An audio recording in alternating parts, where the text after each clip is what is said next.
Bonjour à toutes et à tous, bienvenue dans Cinefiles et aujourd'hui, troisième partie de la FAQ numéro 2, la foire aux questions. Vous avez été très nombreuses et nombreux à me poser des questions et donc j'y réponds dans cette troisième partie. C'est vraiment une FAQ complètement épique. Alors c'est parti, let's fac. Quelques questions d'un membre de Hooper.fr qui s'appelle Mate. Considères-tu Matrix comme une œuvre totalement originale ou est-ce une exception qui confirme la règle? Matrix n'est pas du tout original. Il y a eu énormément de références. À la manière de Tarantino, les Wachowski, ils ont fait un sacré mélange. Ils l'ont extrêmement bien enrobé et ils nous ont servi un film incroyable. Matrix, c'est un film qui réactive des choses qui avaient déjà été amorcées bien avant par des films comme Akira. Ce n'est pas une œuvre totalement originale, ce n'est pas une exception qui confirme la règle, c'est juste un excellent film de science-fiction qui, à la manière aussi d'Inception, Inception n'est pas original pour un sou. Objectivement parlant, c'est un formidable mélange. Voilà, il y a des films qui sont des formidables synthèses et des formidables mélanges. Et bien, des films comme Matrix, des films comme Inception, et bien, ce sont de formidables mélanges. Très très bien enrobés, des formidables travaux sur le genre et un travail incroyable sur la technique. Voilà ce qu'est Matrix. Ta haine des adaptations est-elle variable? Varie-t-elle en fonction de l'œuvre de départ? Ou fais-tu parfois des exceptions aléatoires? C'était par rapport à la FAQ précédente où je trouvais les adaptations ridicules et tout ça. C'est le principe d'adapter quelque chose au cinéma. Comme si cette chose nécessitait d'être configurée ou reconfigurée pour un nouvel art. Après, je pense qu'il y a un rapport qu'on peut faire entre l'adaptation et le numérique. Vous êtes en train de vous dire, mais qu'est-ce qu'il veut dire?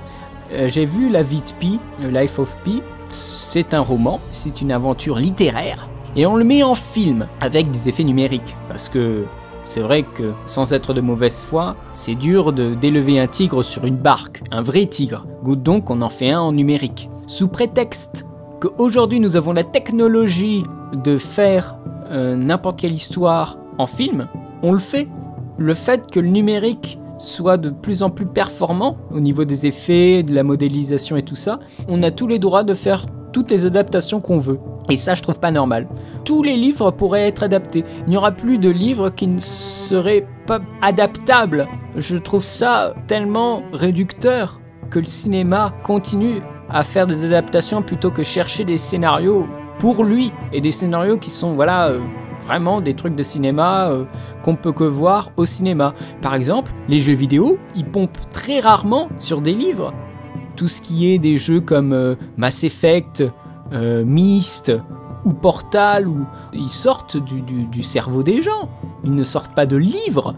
Et nous, au cinéma, on n'arrive pas à se détacher de ça parce que c'est une tradition profonde. Je trouve pas ça normal.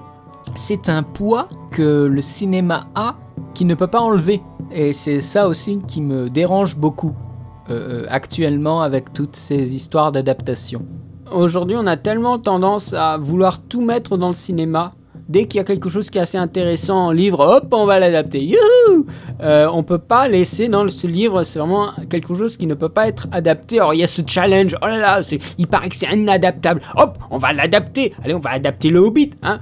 On va adapter toutes sortes de bouquins, voilà, un peu sulfureux, un petit peu polémique. C'est un peu de la flemmardise. Je reviens à ça aussi, mais c'est un peu ça. Que le film soit super ou non, c'est même pas la question. C'est l'adaptation, c'est adapter quelque chose qui est déjà là, qui est pratiquement tout fait. Il suffit juste de l'adapter, donc d'en prendre les éléments et de les configurer pour le 7e art. Mais tout est déjà là. On n'adapte pas facilement, mais c'est le concept d'adaptation. On ne peut pas laisser les choses où elles sont. Et non, il faut absolument adapter. On n'a même plus envie de créer, parce que c'est presque plus simple d'acheter les droits et hop, de faire son adaptation. C'est plus rapide que de passer des fois plusieurs années à créer un scénario qui est vraiment bon. Voilà, donc, et c'est des fois plus coûteux de créer un scénario de toutes pièces que de juste acheter le bouquin et puis basta. C'est ça que je n'apprécie pas du tout. D'où ma haine, c'est pas forcément des adaptations, mais c'est du concept même, et des gens qui veulent absolument tout adapter. C'est effrayant. Et de faire des remakes des adaptations, ça c'est encore pire. Parce que je crois qu'il va y avoir un remake de l'adaptation.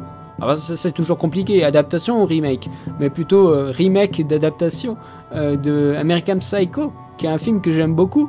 Et je sais pas ce que ça va donner, surtout au niveau de l'acteur, ça va être quelque chose. Voilà, qu'est-ce que tu veux que je te dise de plus? Ça varie pas en fonction de l'œuvre de départ. Je n'aime pas le concept d'adaptation, mais le film peut être super. Et American Psycho, j'ai adoré ce film, et bien que ce soit une adaptation. Mais parce que moi quand je l'ai découvert et que j'ai vraiment ressenti des choses très fortes avec ce film, je savais pas que c'était une adaptation. Ouais, il y avait ça dans le générique bien sûr, mais moi je voyais que le film. Adaptation égale flemmardise, paresse, voilà. Alors ensuite, deuxième question, dans un film sur le plan visuel, quand tu vois un film à l'écran, qu'est-ce qui te permet toi de distinguer le travail du monteur et celui du réalisateur? Il me disait ça par rapport à ma critique de The Dark Knight Rises, où à un moment je parle de quelque chose qu'a fait le monteur et tout ça. Le monteur, normalement, c'est celui qui touche tout ce qui est la manipulation de la bobine ou la manipulation numérique. Le réalisateur est là pour donner son avis et orchestrer un peu ce bazar. Il ne touche pas normalement la borne de montage. Le monteur peut proposer des choses, sachant que Lee Smith, qui a fait le montage, c'est quelqu'un qui a, je pense, toute la confiance de Nolan. Donc, je veux dire, Nolan peut laisser aussi un peu carte blanche à Lee Smith. Lee Smith lui propose quelque chose et Nolan regarde ça. Je peux pas affirmer, bien sûr, qu'il y a certaines coupes, c'est exactement ce que voulait Nolan et c'est le monteur qui a fait ça de son côté. Ça, je peux pas le dire, en effet. Parce que j'ai pas été dans la salle de montage. Ça aurait été trop bien d'ailleurs de voir Nolan discuter avec Lee Smith comme ça. Ah, ça il faut faire comme ça. Oh, Bane, il faut qu'il arrive. Non, ce serait énorme. Non, non, c'est vrai que je peux pas me permettre comme ça de dire c'est quelque chose qu'a fait le monteur ou c'est quelque chose qu'a fait le réalisateur. Que ce soit d'un côté ou de l'autre. En effet, tu as tout à fait raison. C'était comme ça un peu gratuit. Je pense qu'il y a des fois, le monteur voit quelque chose qui va pas, il lui dit à réal et ils réfléchissent ensemble au problème. Par exemple, voilà, simple exemple. Dans The Dark Knight Rises, il y a un moment, l'espèce de nouveau commissaire, là, le plus jeune, qui tire sur Marion Cotillard qui rentre dans l'espèce de gros véhicule, là, l'espèce d'ersatz de Batmobile. Après, nous voyons la Batmobile repartir.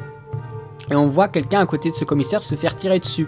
Eh bien, normalement, dans le film, il devait y avoir une cascade où ce commissaire devait sauver la personne qui était tombée avant qu'elle se fasse rouler dessus par la voiture. Et donc, ce pauvre commissaire, je sais plus comment il s'appelle, il se faisait rouler par la voiture. Mais du coup, c'était quelque chose d'assez violent. Et donc, pour la censurer, pour avoir le Peggy 13, ce fameux Peggy 13, ils ont fait des coupes très intéressantes et un montage sonore qui va assez bien. Mais du coup, dans le film, il y a aussi des problèmes.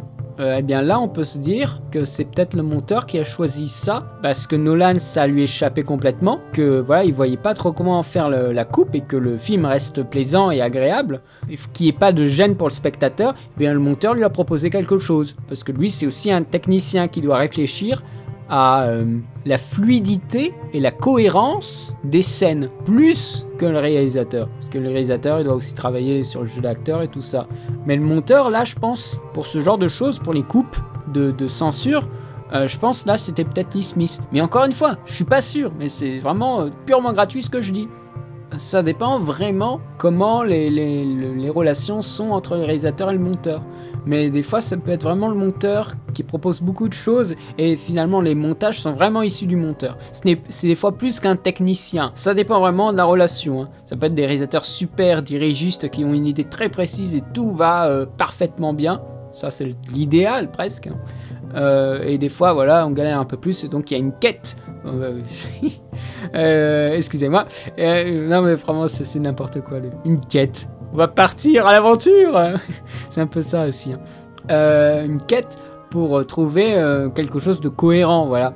Mais en effet, je peux pas affirmer comme ça qu'une coupe de montage, c'est le réalisateur ou c'est le monteur qui l'a fait.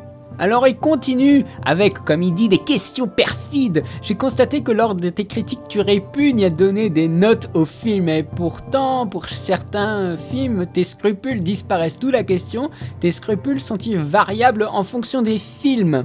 Alors mon petit mate, j'ai parlé de ça avec quelqu'un d'autre et c'est vrai que je surnote les films en fait. C'est ça, je surnote les films parce que j'ose pas donner de mauvaises notes parce qu'après je me fais vilipender, voilà. Ce qui me gêne en fait dans ce système de notes, c'est que c'est quand même cruel quand on y pense de noter un film alors que c'est purement subjectif. Après, faut bien donner quelque chose à manger au spectateur. Que la personne qui va s'informer sur internet, il faut quelque chose de super synthétique. Et qu'est-ce qu'il y a de plus de synthétique que des étoiles ou une note? Après, c'est par rapport à une subjectivité. Et c'est là qu'il y a un texte qui doit accompagner cette note pour expliquer un peu les ressentis de la personne. Donc voilà, moi je dirais presque, ne faites pas trop attention à la note et écoutez plutôt ce que je dis, pour après vous donner peut-être une meilleure critique du film. Je trouve ça cruel de noter comme ça un film. Comment osons-nous noter des films alors que des fois, ceux qui notent des films, ils n'ont jamais rien réalisé de toute leur vie. C'est ça aussi. Critiquer des films, c'est un peu sale. Comment osons-nous, nous les petits gens qui restons derrière un clavier à taper des mots, alors qu'il y en a qui tournent en temps de pluie, en temps de grosse chaleur, qui se prennent la tête pendant des semaines et des semaines au montage, ou qui se prennent la tête pendant des mois et des mois à l'écriture du scénario. C'est pour ça que les notes, j'ai lancé le processus et maintenant je continue à mettre des notes, mais c'est plus ça qui me dérange. Et mes scrupules ne sont pas variables, j'ai un léger malaise à chaque fois que je dois donner une note pour un film. Parce qu'après, ce qui va arriver, c'est que je vais aussi après avoir des renseignements supplémentaires sur le film qui ne seront pas inclus dans la critique et qui vont peut-être rehausser ou diminuer la note que j'aurais mise. Donc finalement, ce sera une note qui ne correspondrait plus à ce que je ressens maintenant. Voilà, donc c'est ça aussi, de mettre une note, c'est une note d'une certaine date, d'une certaine époque. Voilà. Par exemple, Prometheus, là, je lui avais donné, je crois, un 14 sur 20, je lui aurais mis peut-être 12 sur 20 maintenant, quand j'y pense. Mais c'est trop tard. Donc voilà, c'est aussi une note à une certaine époque. Voilà. Alors parlons de jeux vidéo. Existe-t-il des monteurs dans les jeux vidéo? Et bien sûr les dessins animés. Eh bien, quand il y a des cinématiques, je pense qu'il faut quand même appel à des monteurs pour savoir, comme pour les films, des coupes à faire un montage dynamique, un montage qui marche bien. Les programmateurs, ils sont là pour programmer, ils ne sont pas là pour faire de la mise en scène. Il y a un réalisateur des fois, où il y a carrément le concepteur du jeu qui a des idées très très précises, et il y a aussi des monteurs également pour les dessins animés et les films d'animation. D'ailleurs très surprenant, mais si, il y en a. Et encore une autre question, certaines personnes se plaignent souvent dans les jeux vidéo des points de vue ou de la caméra. Penses-tu qu'il est possible que ces problèmes soient réglés par l'utilisation d'un bon monteur dans l'équipe de développement? Là, je vois pas trop ce que tu veux dire. C'est-à-dire une caméra dans les cinématiques ou dans le jeu même? S'il y a des problèmes de point de vue de caméra, c'est-à-dire la caméra qui se place pas au bon endroit, ça c'est même pas un problème de monteur, hein. Si tu parles de vidéo dans les phases de jeu, là c'est l'équipe de développement. Après, s'il y a des problèmes de caméra lors de cinématiques, qu'elles soient in-game ou des cinématiques pur jus, là ce serait, on va dire, un défaut de mise en scène, que ce soit les concepteurs de la vidéo ou éventuellement un monteur s'il y en a un qui a été payé pour travailler un peu le découpage de la séquence. Donc voilà, ça dépend. Par exemple, Metal Gear Solid 4. Alors là, s'ils n'ont pas fait venir un monteur, alors là je tire mon chapeau à Kojima. Alors, les séquences sont vraiment incroyables. Et je pense qu'il a été... Ah si. Là je suis en train de regarder sur le Wikipédia Hideo Kojima. Alors il avait son rôle dans Metal Gear Solid 4 Guns of Patriots. Dans Metal Gear Solid 4, c'est la planification, le scénariste, le directeur, donc on va dire le réalisateur, le producteur et le monteur. Il y a marqué editing, je pense que c'est le travail de montage, donc il a également monté son propre jeu, ses propres cinématiques, donc c'est vraiment, il a presque tout fait. Mais voilà, il y a eu un travail de montage quand même. Donc oui, il y a des monteurs, si ce sont des jeux qui puissent se permettre un monteur, parce qu'ils ont beaucoup d'argent, oui, bien sûr, il faut un monteur. Je pense que c'est beaucoup plus agréable, ça prend moins la tête à ceux qui ont déjà beaucoup de choses à penser avec tout ce qui est le design des personnages. J'ai terminé tes questions, mate, je te remercie de m'en avoir posé. J'espère que mes réponses te suffiront et te seront agréables. Je continue avec 2 questions de Jouer Ménix du village d'Astérix. non. Tu me poses la première question. J'aimerais savoir quelle est la portée des productions qui usent et abusent des effets spéciaux pour divertir en surface le spectateur lambda. La portée. Voilà, ça c'est... Quand tu dis la portée, moi je vois pas trop ce que tu veux dire.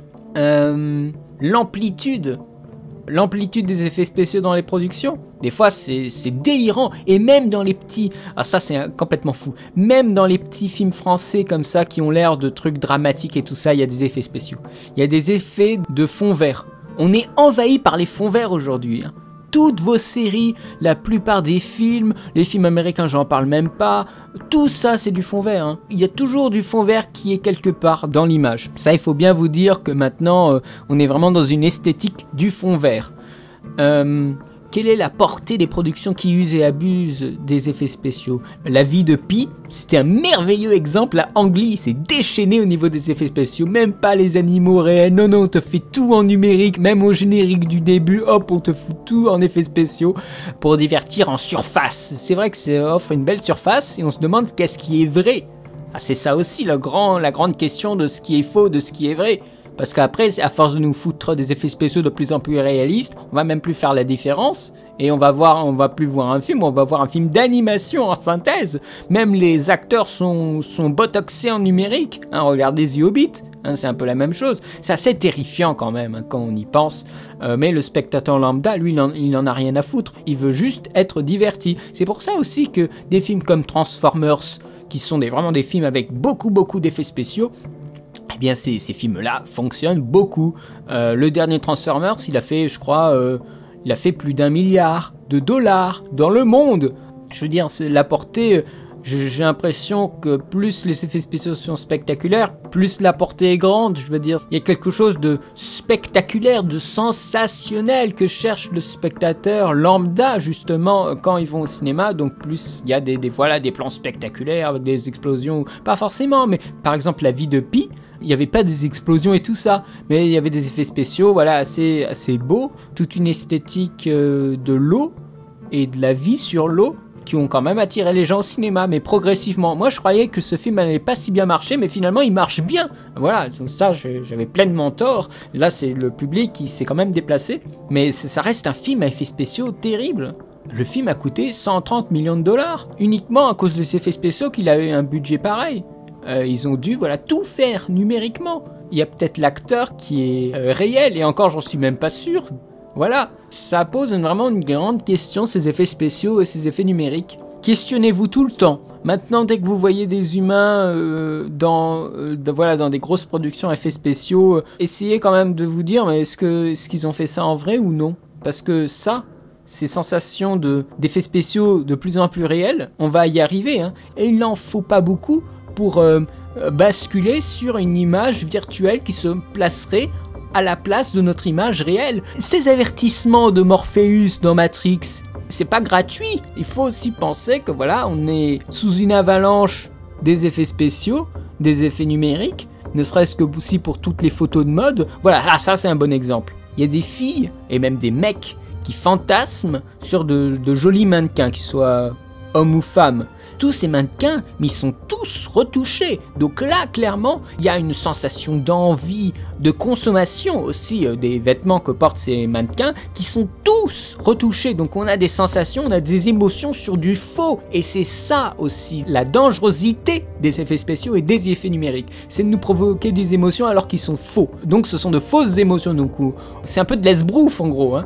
Je fais aussi un coup de gueule parce que c'est pour ça que j'aime beaucoup Nolan. C'est que lui, il essaie de limiter autant qu'il peut les effets spéciaux. Je crois que j'avais lu que Inception avait à peu près 600 plans truqués, alors que des productions de Michael Bay pouvaient en avoir entre 1600 et 2000 Et là, pour ça, Nolan, moi je trouve qu'il est extrêmement fort d'essayer de montrer quelque chose de réel. Et pour lui, tout son cinéma, c'est aussi montrer ce qui est réel et ce qui n'est pas réel, ce qui est du spectacle et ce qui est derrière ce spectacle, comme s'il y avait une espèce de peau et derrière il y avait la texture réelle. Donc ça, il faut vraiment vous en méfier.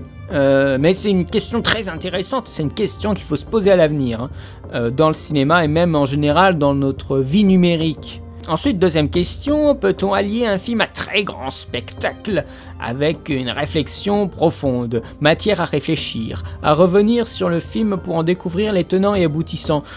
Encore une fois, La vie de Pi, ça marche assez bien, c'est quand même un film à grand spectacle, c'est un blockbuster, avec une réflexion assez intéressante sur le récit. Les films de Nolan souvent ont une portée un peu plus supérieure au niveau de ce qu'il y a derrière l'histoire et de ce qu'il y a, le contenu, la mise en scène.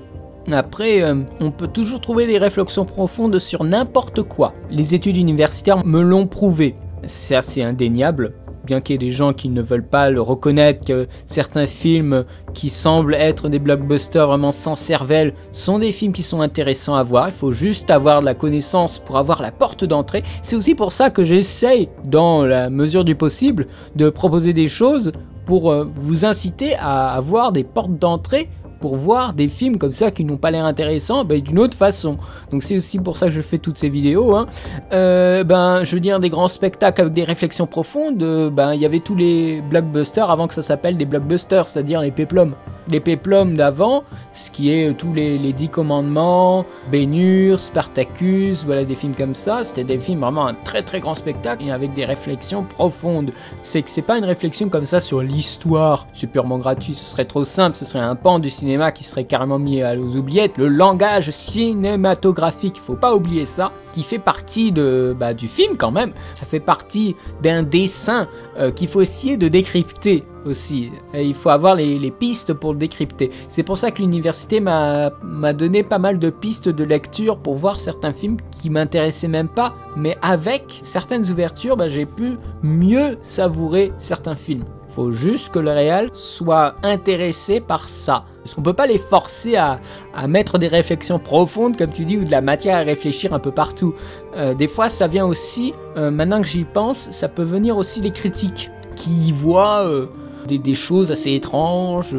Par exemple, il y a des critiques qui ont parlé de Spielberg, de l'homme contre la machine, c'est-à-dire les hommes contre le grand requin, Alan Grant contre le T-Rex, Tom Hanks contre le tank, et Indiana Jones contre le tank, le cheval contre le tank dans le cheval de guerre. Voilà, donc il y a des rapports comme ça, on n'y pense pas, mais ça fait vraiment partie de la filmographie de Spielberg, et lui il l'a fait comme ça sans s'en rendre compte. Il a créé quelque chose d'une réflexion profonde sur un petit être contre une espèce de grosse machine, voilà, et sans s'en rendre compte, il a créé quelque chose. Ça vient aussi des critiques et des universitaires, parce qu'il n'y a que pour mettre en valeur ce genre de choses. Pour le cinéma, ça reste les critiques et universitaires, des gens assez institutionnels, j'ai presque envie de dire, qui mettent en rapport certaines choses et qui des fois sauvent des films et arrivent à retirer des choses super intéressantes des films qui sont après mis dans des livres que nous, étudiants ou fans ou passionnés, lisons, et après nous avons notre culture du cinéma et nos angles d'attaque pour voir certains films. C'est aussi comme ça que ça fonctionne. Le mec comme ça, il fait son film, il pense pas forcément à des réflexions profondes, mais c'est au regard de spécialistes en sociologie, en psychologie, que nous avons des matières tout d'un coup qui se dévoilent dans des films à grand spectacle qui ne semblent pas comme ça, de prime abord, refléter quoi que ce soit d'intéressant. Il faut aussi, je pense, voir ça de ce côté-là. Mais je vais m'arrêter pour cette question, mais voilà, ça c'était 2 questions fort intéressantes et je te remercie de me les avoir posées. Ensuite, une question de Straight Age. Que penses-tu de la société française bien pensante, véhiculée par le grand journal par exemple, qui conseille de regarder les films choisis par le système, lorsqu'une grande partie de la classe politique conseille de voir Bienvenue chez Ch'ti ou Intouchable? N'est-ce pas une dictature de la pensée et un phénomène contre-productif pour les gens qui aiment le cinéma? J'ai pas la télé, donc moi je m'en fous un petit peu, tu vois. C'est ceux aussi qui regardent ces émissions et qui regardent tout, qui viennent après regarder, voilà, en masse, Bienvenue chez Ch'ti et Intouchables. L'État finance les films, en partie. Soit c'est l'État, soit c'est la télé. En gros, ça fonctionne souvent comme ça, hein. Et bien sûr, l'État, pour financer un film, il y a un jury. Et c'est précisément ce jury qui après nous amène à voir tel ou tel film, parce que c'est le jury qui va sélectionner, juger des scénarios qui vont après avoir l'aval du CNC, donc de l'organisme de l'État qui s'occupe du financement d'une petite partie du film, hein, pas tout quand même, mais puisque justement après les gens ils vont voir d'autres maisons de production ou d'autres personnes qui ont de l'argent et qui voient qu'il a été déjà financé par le CNC, et ben ces gens vont continuer en donnant à leur tour de l'argent, donc c'est une boucle.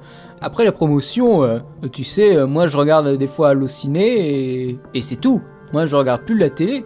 Enfin, parce que surtout je l'ai pas, donc ça règle le problème. Mais je regarde les bandes annonces sur internet, je regarde Allociné et c'est tout. Finalement, il y en a beaucoup qui vont voir Bienvenue chez Ch'ti ou Intouchables, bah, c'est pour pas être largué dans les conversations aussi. Parce que tout le monde parle de Bienvenue chez Ch'ti et tout ça, et nous on l'a pas regardé. Donc, je veux dire, pour émettre un avis, bah, il faut aller le regarder tout simplement. Le fait de boycotter comme ça parce que je veux pas voir Bienvenue chez les Ch'tis, ouais, bah, ça va, mais bon, c'est pas très constructif.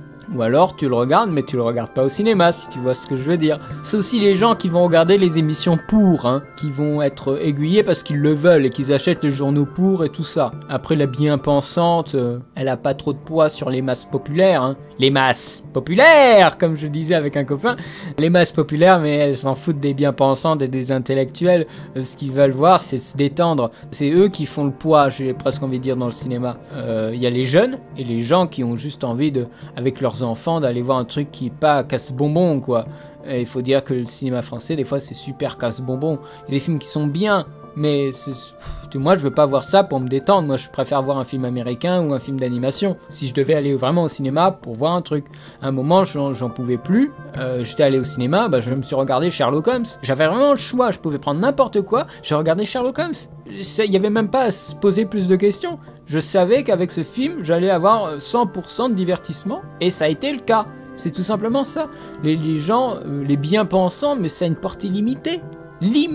Après, les deux exemples assez frappants sur ces dernières années, Bienvenue chez Ch'ti et Intouchables. Quoi qu'on en dise, et c'est également présent dans le cinéma américain, ces deux films ont un point commun très très fort. C'est la découverte d'un inconnu, une région dans Bienvenue chez Ch'ti et une classe sociale dans Intouchables, et de cet inconnu, on va en apprendre davantage et après pouvoir l'accepter et la dépasser et la faire sienne. C'est le final de ces deux films-là, dans une espèce de grand récit d'apprentissage très optimiste. Les gens aiment beaucoup l'optimisme.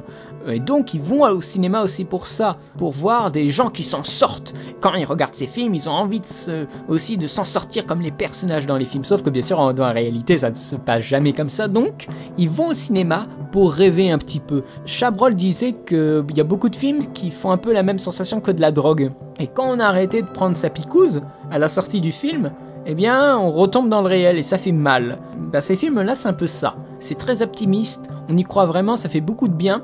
Mais quand on sort du cinéma, bah, ce n'est qu'un joli souvenir et bah, on retombe dans le réel, agaçant, froid, cruel. Donc ça amène beaucoup de gens, parce que les gens ont envie d'avoir des choses optimistes. Ils ne sont connus, maintenant que j'y pense, que pour leur succès économique. C'est tout. Et dans 20 ans, on s'en souviendra juste comme des succès économiques et éventuellement intouchables parce que les classes sociales étaient particulièrement présentes dans ce film.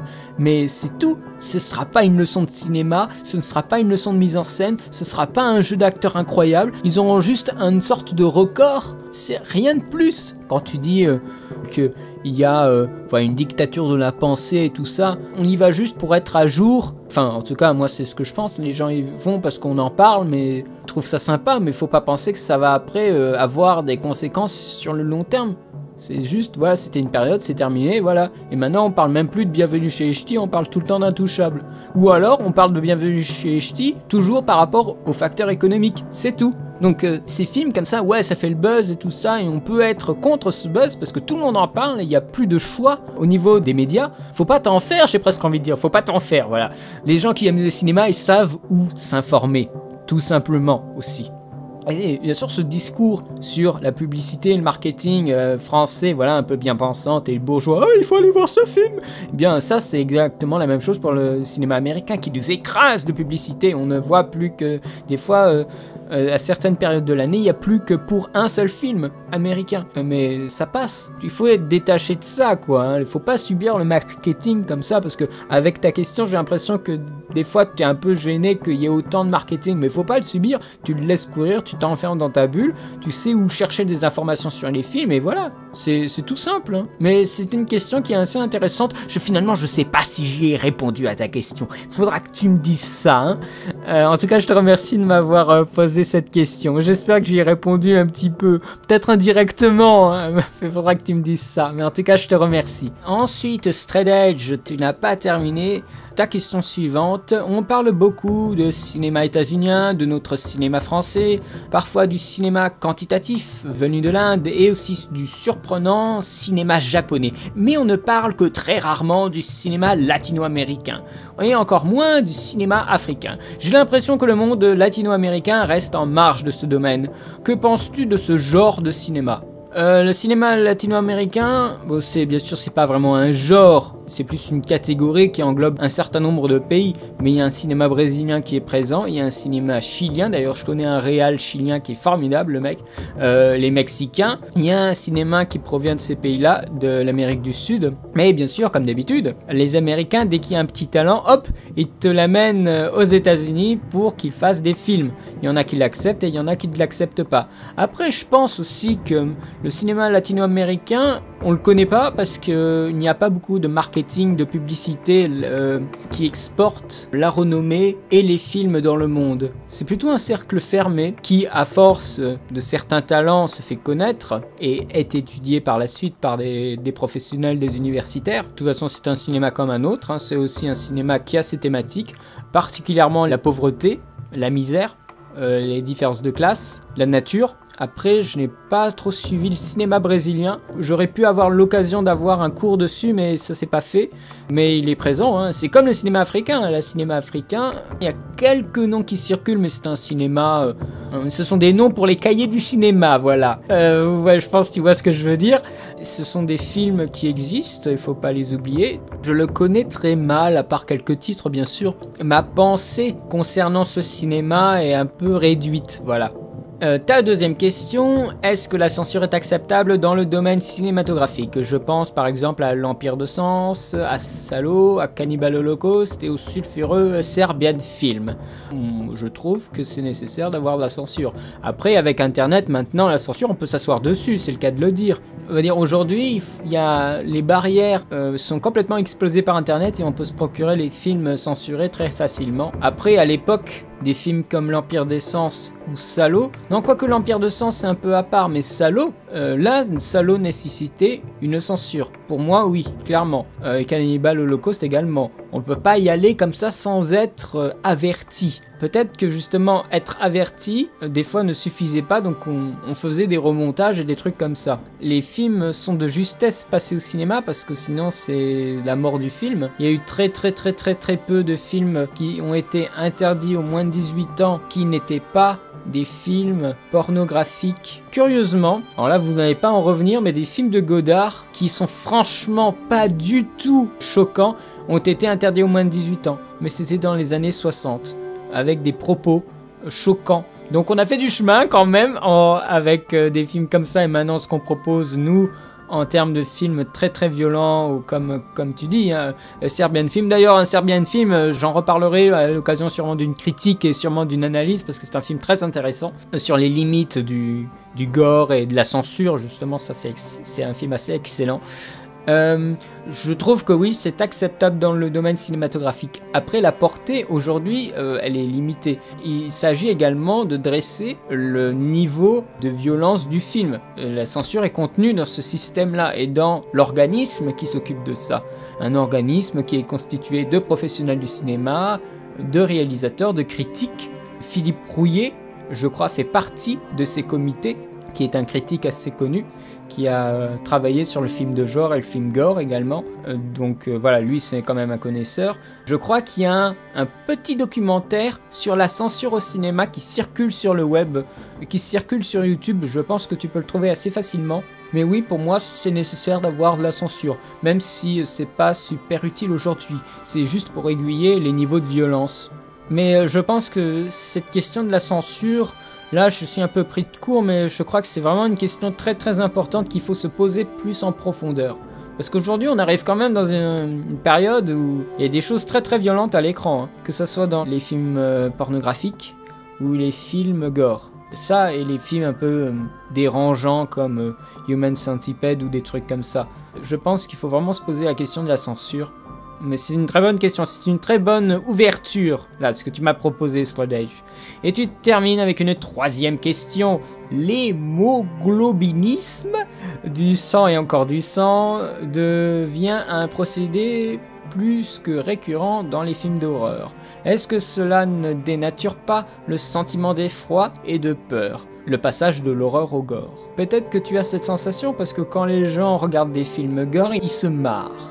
Il se marre devant quelqu'un qui perd son bras. Il se marre quand il y a la tronçonneuse qui tronçonne. Alors je pense que ça vient plutôt des gens qui ont un petit problème que devant la gravité de la situation, que forcément la faute au film. Bien sûr, les gens en demandent de plus en plus, et donc on en propose de plus en plus. On continue à repousser les limites constamment, régulièrement, donc dénaturer le sentiment d'effroi. La vue du sang peut-être nous effraie moins, mais ce serait plutôt l'effroi par rapport à celui ou celle qui cause toute cette explosion d'hémoglobine. Donc l'effroi serait toujours là, l'acte en lui-même perdrait de son importance, de sa substance, de sa gravité. Voilà, il y a une perte de la gravité de l'instant de violence. Ça, c'est des questions, moi je suis très fasciné par ces questions. Pourtant, je suis pas du tout un fan de films gore et des films d'horreur, mais c'est des questions pour la survie du genre et pour l'avenir de ce genre-là.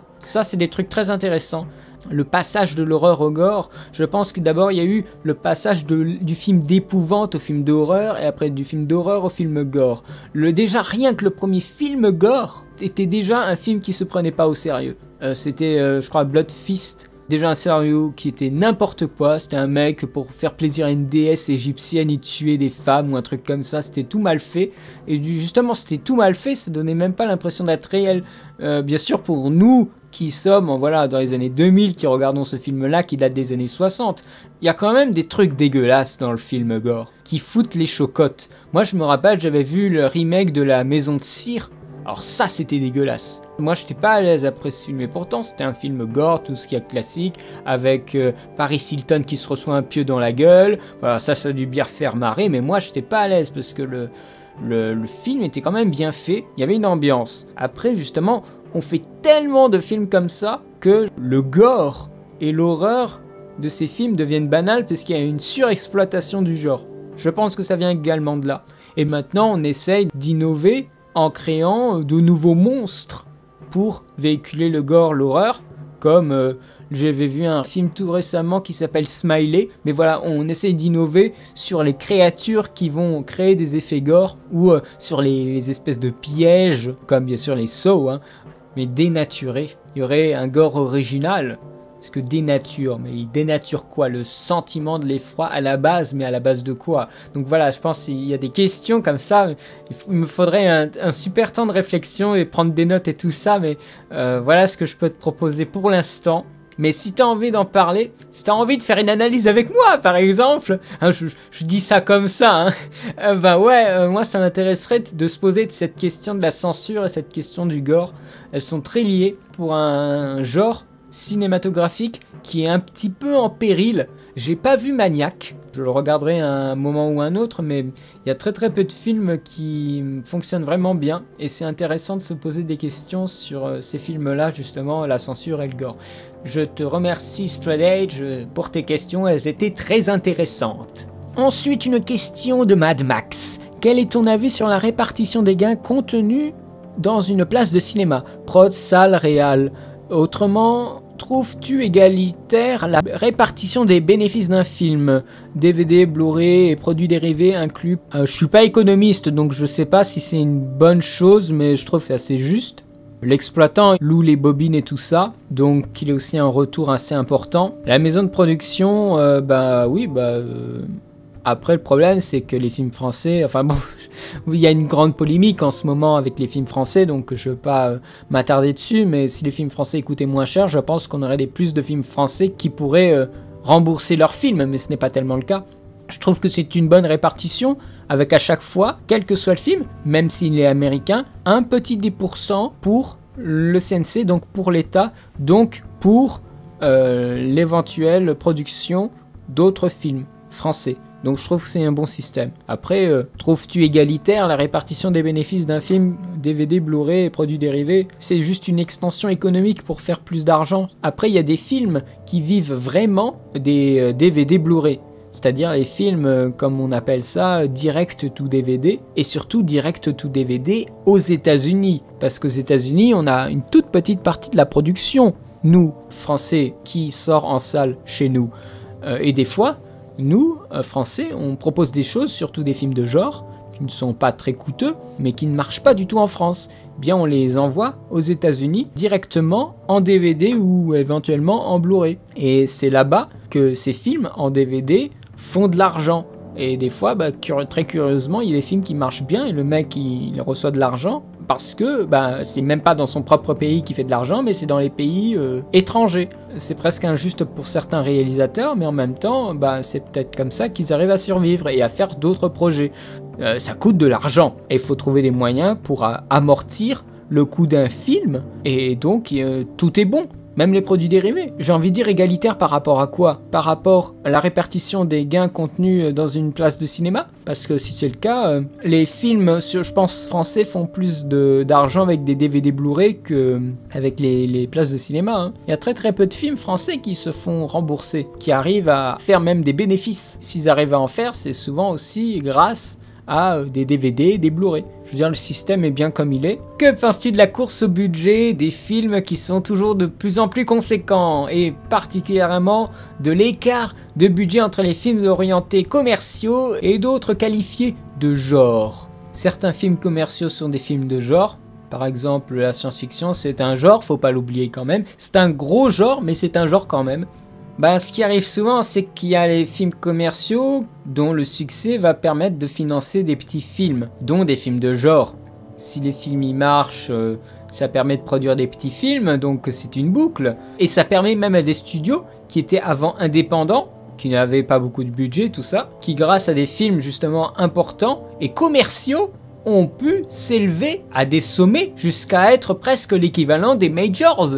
Je prends toujours ces exemples de Lionsgate et de Summit, à qui on doit respectivement les Saw, Hunger Games et pour Summit les Twilight, qui sont des films commerciaux. Et bien ces maisons de production qui n'étaient pas des maisons de production importantes ont pu s'élever parmi les grands et financer des projets plus ambitieux, ainsi que d'autres petits projets qui étaient très expérimentaux. Lionsgate, sans la rentabilité de films comme Saw, je pense qu'on n'aurait jamais eu des films un peu plus étranges comme Daybreakers, là ce film de vampire dans le futur. Ça va pas s'arrêter, on aura toujours de plus en plus, jusqu'au film qui coûtera 1 milliard de dollars. Crois-tu que le cinéma facile est néanmoins efficace des années 90, je pense à la surabondance des thrillers, va être réhabilité ou du moins pourrait-il être mieux perçu plutôt que de simples bons films? Je vois pas trop ce que tu veux dire, les films faciles et néanmoins efficaces des années 90. Les années 90 c'est encore très récent. J'ai envie de dire, laisse faire le temps, ça viendra. De la nostalgie que nous en avons, ça se transformera en véritable sujet d'étude et de réflexion. Et ça, c'est aux critiques et aux universitaires de s'en emparer. Et voire même à nous, fans et passionnés, de créer des dossiers, de parler des films en essayant de les replacer dans un contexte ou dans des catégories de films dont des thématiques ressortent particulièrement dans les années 90. Quelles sont selon toi les raisons de la déchéance et du manque d'originalité du cinéma italien actuel? Alors moi, le cinéma italien actuel, je sais pas du tout ce que c'est. Je ne sais pas. Sûrement que Berlusconi a un petit peu laissé le cinéma italien exsangue d'originalité. Je peux pas te dire vraiment ce que j'en pense, je ne sais pas du tout. Question suivante, qu'est-ce que Clint Eastwood laissera après sa mort selon toi? Il laissera une icône, c'est sûr, parce que c'est la star des stars. À côté de lui, Leonardo DiCaprio lui fait la révérence. Clint Eastwood, c'est un acteur encore d'une autre époque et qui continue à être présent sur le devant de la scène. Là où d'autres acteurs se sont complètement arrêtés, comme Jack Nicholson. Pour les Américains, c'est quelqu'un qui a véhiculé beaucoup d'idées, que ce soit L'Homme sans nom ou l'Inspecteur Harry et tout ce qu'il a véhiculé dans les critiques et dans l'engouement du public. Il laissera bien sûr tout un western derrière lui, définitivement. Il nous laissera une filmographie d'acteurs et de réalisateurs, ça c'est incroyable. Il nous laissera beaucoup de choses et ce sera un pan du cinéma qui aura disparu. Es-tu d'accord avec Michel Simon qui nous dit assez souvent que le fait qu'un réalisateur fasse un premier long métrage n'est pas une excuse en soi lorsqu'il est mauvais, tout en prenant pour exemple Citizen Kane qui est un premier film, rappelons-le. Un premier film, c'est quelque chose de très délicat. Il y en a qui peuvent se cacher derrière l'inexpérience et tout ça. Mais avant le premier long métrage, on a fait des courts métrages. Il faut déjà avoir eu un tout petit peu d'expérience avant pour lancer un premier long métrage. C'est quand même énorme, un long métrage. Et des fois, il y a des gens qui ont besoin de faire beaucoup de métrages avant de s'attaquer à un film long métrage. Lorsqu'il dit qu'il est mauvais, qui dit qu'il est mauvais? Est-ce que c'est le public ou est-ce que ce sont les critiques? C'est un peu cruel, c'est vrai, mais normalement la personne a déjà dû avoir de l'expérience avant de faire un long métrage. Donc je suis d'accord avec Michel Simon. Une petite question de Guillaume Ujda. Il faudra que tu me dises si j'ai bien prononcé le nom. Quel est ton avis sur les festivals de films indépendants? Aimerais-tu voir les films indépendants se populariser au même titre que de gros blockbusters? Il me cite Avengers. Les festivals de films indépendants permettent, grâce à des critiques, de découvrir des films, aussi bien films indépendants et de très petit budget en France, en Europe comme aux États-Unis. Des films à petit budget auront une vitrine dans le monde. C'est absolument nécessaire d'avoir des festivals pour ces films-là. En plus, ça crée de l'animation autour du cinéma. Donc c'est tout bénef, j'ai envie de dire. Ensuite, la deuxième partie de ta question, je vois pas... toi, peut-être que tu as l'impression qu'ils ne se popularisent pas, mais ils se popularisent. Après, ils ne peuvent pas avoir la même vitrine, le même impact dans le monde que Avengers, qui a un budget de publicité absolument titanesque. Mais justement, c'est très lié au festival, ces films indépendants. Cannes est un excellent tremplin pour des films indépendants et des petits films. Je pense que The Artist n'aurait jamais eu la carrière de prix qu'il a eu s'il n'avait pas été reconnu à Cannes et qu'après il a fait tout le tour des festivals.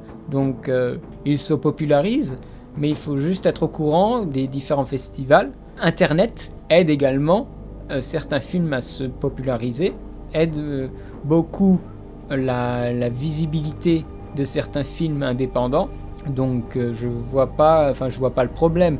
Je verrais d'ailleurs même pas l'intérêt d'avoir un film qui a autant de publicité qu'Avengers.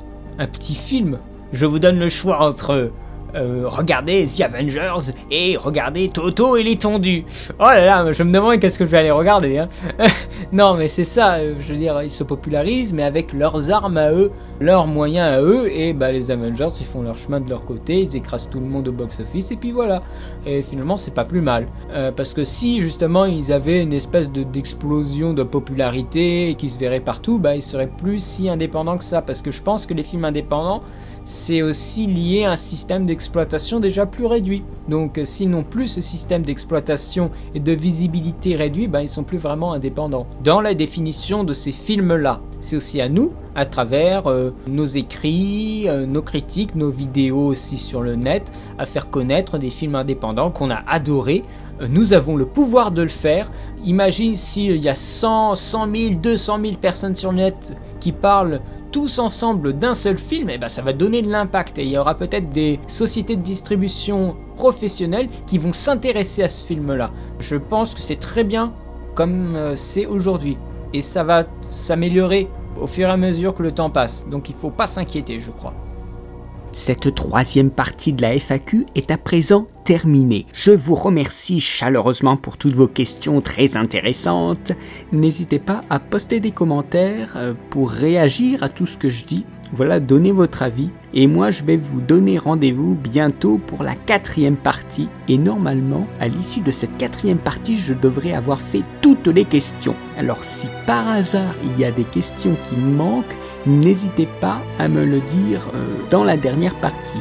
Comme ça, je pourrai me corriger, je pourrai vous répondre en privé. Sur ce, je vous souhaite une bonne journée, une bonne semaine et à bientôt pour de nouvelles vidéos sur le cinéma. Allez, salut!